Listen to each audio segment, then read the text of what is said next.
So hello everyone. तो इस video में हम लोग करने वाले हैं 120 रूल ऑफ ग्रामर के rules revise through mind maps. तो बिना किसी देरी के स्टार्ट करते हैं। तो आज जो है डे वन है और डे वन में हम लोग करने वाले हैं rule number one, each and every. तो देखते हैं ईच और एवरी का पहले मीनिंग समझते हैं। ईच जो है ईच जो है इंडिविजुअलिस्टिक अप्रोच को बताता है, मतलब हर एक को अलग यूनिट के रूप में दिखाता है। बट एवरी जो है जनरल जनरल अप्रोच को बारे बारे में बताता है। एवरी जो है जनरल अप्रोच के बारे में बताता है, मतलब ग्रुप के सभी लोगों और यूनिट को एक साथ कंसीडर करता है।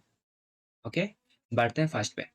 First, both each and every are always followed by singular verb, मतलब ईच और एवरी जो है हमेशा और हमेशा क्या लेंगे? सिंगुलर वर्ब लेंगे। जैसे is each student is very talented, यहाँ पे ईच सिंगुलर वर्ब है। Each of my student is very talented, यहाँ पे भी सिंगुलर वर्ब है।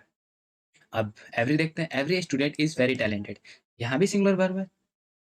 Every of my student is very talented, यहाँ पे भी सिंगुलर वर्ब है। बट ये सेंटेंस गलत क्यों है? गलत क्यों है आगे पता चलेगा क्यों गलत है। अगर आपको अभी पता है तो आप कमेंट कर सकते हैं। Each each can be uses as adjective और प्रोनाउन। ईच एग्जेक्टिव और प्रोनाउन दोनों के जैसा यूज हो सकता है। अब एग्जेक्टिव क्या होता है? एग्जेक्टिव जो नाउन या प्रोनाउन के को डिस्क्राइब करता है उसे एग्जेक्टिव बोलते हैं। Okay, example each student is very talented, यहाँ पे किसको डिफाइन कर रहा है? डिस्क्राइब कर रहा है। ये नाउन को डिफाइन मतलब नाउन को डिस्क्राइब कर रहा है। और यहाँ पे वर्ब कैसा है? सिंगुलर। ओके, सिंगुलर वर्ब है तो ये क्या हो जाएगा? एग्जेक्टिव के रूप में काम कर रहा है, क्योंकि ये डिस्क्राइब नाउन को कर रहा है। लेकिन ये सेंटेंस का स्टार्ट दे रहा है ईच। यहाँ पे each of student has a book, मतलब सभी स्टूडेंट के पास क्या है? किताबें हैं, किताब है। तो फिर ईच क्या बता रहे हैं यहाँ पे? यहाँ प्रोनाउन के रूप में काम कर रहा है। और प्रोनाउन होता क्या है? जो नाउन को रिप्लेस करता हो। ओके, उसको बोलते हैं प्रोनाउन। यहाँ पे प्रोनाउन के जैसा काम कर रहा है। अब बढ़ते हैं एवरी के बारे में। एवरी क्या होता है? Every is an adjective only, मतलब एवरी जो है सिर्फ और सिर्फ एडजेक्टिव ही यूज होगा, प्रोनाउन के जैसे यूज नहीं होता है। जैसे एग्जांपल देखेंगे, एवरी स्टूडेंट इज ब्रिलियंट, यहाँ पे नाउन को क्वालिफाई कर रहा था तो इसलिए एडजेक्टिव होगा एवरी। एवरी को है every of my student is incorrect है, क्योंकि हम लोग इसे प्रोनाउन के जैसे यूज नहीं कर सकते हैं, इसलिए ये सेंटेंस भी गलत हुआ था। पीछे जो सेंटेंस छोड़े थे एवरी ऑफ माई स्टूडेंट, ये नहीं होगा, क्योंकि ये जो है एग्जेक्टिव के रूप में ही काम करता है, प्रोनाउन के रूप में नहीं करता है, इसीलिए ये गलत था। अब इसके यूसेज देखते हैं। ईच ईच जो है दो से ज्यादा लोगों के लिए भी यूज होता है, लोगों या आइटम के लिए यूज होता है। यानी दो या दो और टू से ज़्यादा, ठीक? दो और दो से ज़्यादा लोगों के लिए यूज़ होता है, मतलब कि मतलब दो आइटम भी और दो से ज़्यादा लोगों के लिए भी वहाँ पे ईच लग सकता है। लेकिन we can not use every exactly two things in both case, मतलब एवरी जो है एवरी दो से ज़्यादा लोग दो से ज़्यादा लोगों के लिए यूज होता है। दो से ज़्यादा लोगों के लिए, दो से ज़्यादा लोगों के लिए, ना कि दो लोगों के लिए। मतलब ईच क्या बोल रहा था यहाँ पे? ईच बोल रहा था कि दो या दो से ज़्यादा लोगों के लिए, लेकिन एवरी क्या बोल रहा है? दो से ज़्यादा लोगों के लिए, दो दो लोगों के लिए नहीं, दो से ज़्यादा लोगों के लिए यूज करते हैं एवरी। ओके, बढ़ते एग्जाम्पल में। जैसे every student is very talented, यहाँ पे सिंगुलर वर्ब है। ये क्वालिफाई कर रहा है किसको?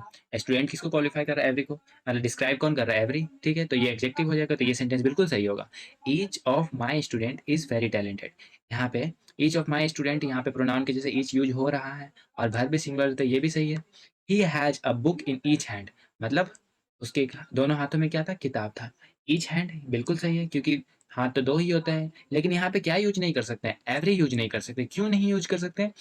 क्योंकि ईच जो है दो या दो से अधिक लोगों के लिए यूज होता है, लेकिन एवरी नहीं होता है। यहाँ पे देखेंगे, he has book in every hand, ये गलत हो गया। क्यों गलत हुआ?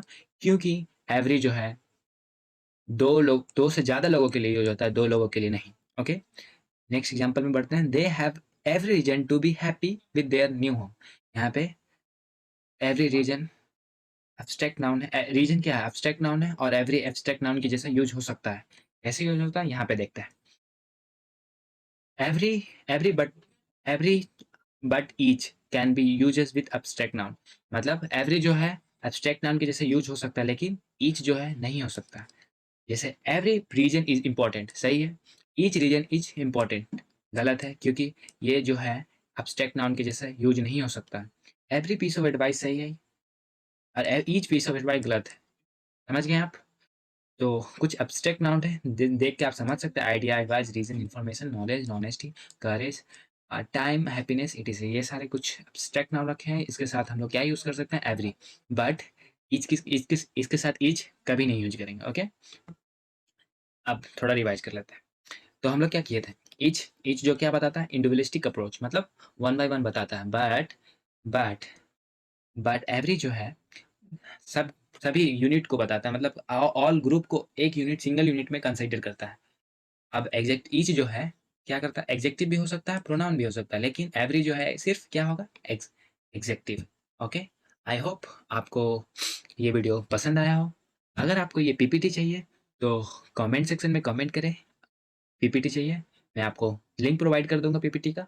और अगर आपको ये वीडियो पसंद आया हो और आप चाहते हैं कि नेक्स्ट डे मतलब मैं अलग रूल के साथ नया वीडियो लाऊं, और आपको ये वीडियो देखना है, तो please do subscribe my channel.